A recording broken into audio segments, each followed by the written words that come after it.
and that's where calendars come in. GoHighLevel has a built-in calendar tool for scheduling appointments and connecting with clients.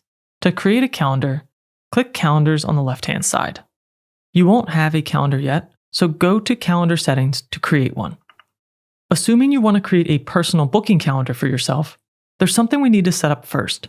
In HighLevel, every calendar has to be connected to a team member, like a staff person who will take the bookings. But you are not a team member inside of your sub-account yet, even though you just signed up.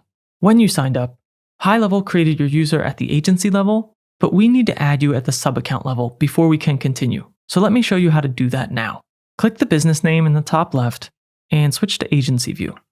Go to settings at the bottom, click team, find yourself in the list, and click the pencil icon to edit. Under roles and permissions, assign yourself to your sub-account here and click save. Now switch back to your sub-account using the drop-down in the top left and go back to calendars and then calendar settings. Click new calendar, choose personal booking, and now you'll see yourself available in this team member drop-down. This is why we needed to assign you a sub-account from the agency level. Fill out your calendar details, then click confirm. Once you confirm, you'll get a booking link and you can preview the booking widget to see what your contacts will see when they book. I'll close this tab for now.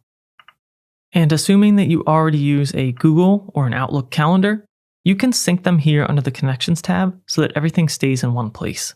Just click Add New and sign in to the calendar that you would like to connect.